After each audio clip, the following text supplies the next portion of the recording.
Hi everyone, Comic Book Reviewer here. This time reviewing on Disney Villains Scar issue number 1 comic review. Now, as you know, Disney have done their sort of new villain series, one of which is meant to feature the origin of how Scar came to power with the hyenas and how his story as the villain came to be before the event of The Lion King. And I think Disney doing a story with their villains set before or sometime during the event made sense. It gives you more time to see how the villains acted, behaved, and what drove them to become evil in the first place. And the cover mainly has Scar getting pretty badass, and let's get on the story. It starts off with Pride Lock. We see how a wildebeest lets a bird land on her back, and we see a young calf saying, "Mama, why do you let the birds land on your back?" And they point out that the birds mainly land on their back to pick off bugs and that, as well as that they're also a good playmate for her son. And we see how the young wildebeest leaves off into the unknown, and we see how Scar remembers all of his lines, saying, "I was first in line until the little herbal was born. Don't turn your back on me, Scar." "Oh no, Mufasa. Who's there?"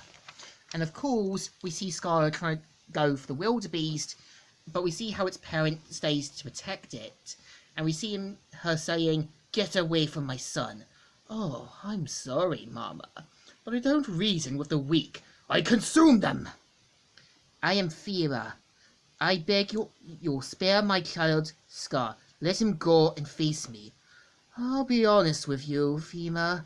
I'm not very hungry. I'm just had a terrible day.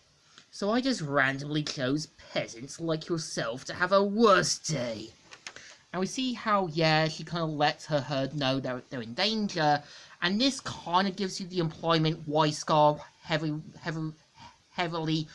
relies on the hyenas as well as others to do his work for him, showing that he mainly relies on numbers and has others to do his work for him. And this gives you the sense that, Scar was a pretty much terrible hunter when it came for hunting for sport. And here, I think the point of his downfall here is meant to show a foreshadowing to Mufasa's death, as well as his own defeat, saying, "The would-be king lay beaten into dirt, terrified by an inferior species. I suppose overwhelming numbers can even power and loyalty."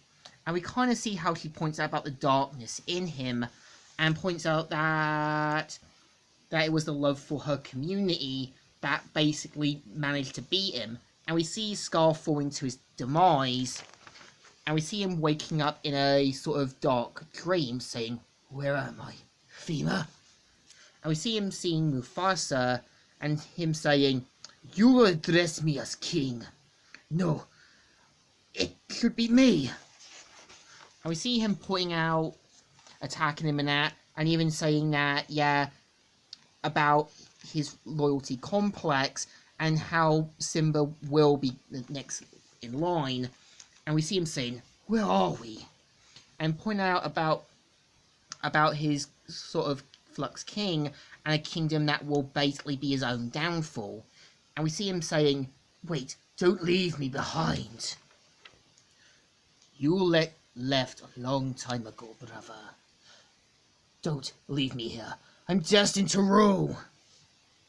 "No, that's my son's destiny, Scar."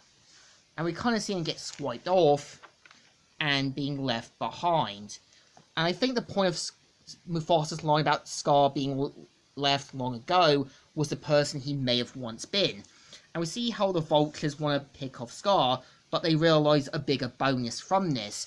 If they help him, they can get a bigger reward. More food, more sort of benefits to it. And this means, they're obviously going to help him being linked to the hyenas.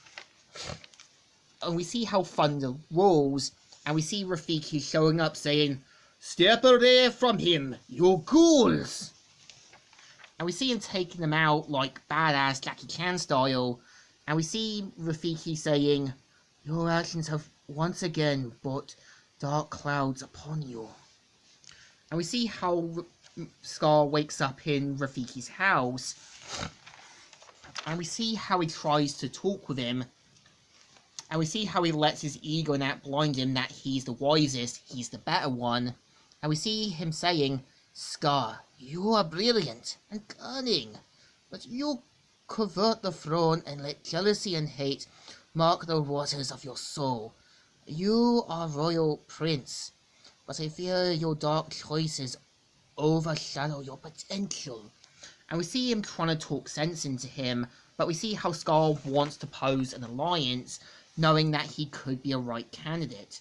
And we see how Rafiki says, Scar, my friend, your jealousy and ego make you a terrible lion. Who does terrible things? Very well, side with the Pride Land's favorite son. I'll see you on the other side. And you can tell Rafiki's trying to help Scar realize that, yeah, you're evil, you need to change. And we see Scar leaving with the Vultures pretty much going to probably form their next alliance. And yeah, this is the story. So I think the first issue of Disney Villain Scar isn't too bad, because yeah, it makes sense that Scar will pretty much heavily rely on others to do his work for him, and you can tell the Vultures see this as a golden opportunity to work for him, and we do see how Rafiki does try to be a friend and a mentor that just wasn't gonna work. But I think the story still deserves a thumbs up. It's still good, still enjoyable, and giving more taste on a different sort of take on the whole Disney stuff. So, Comic Reviewer here, signing out.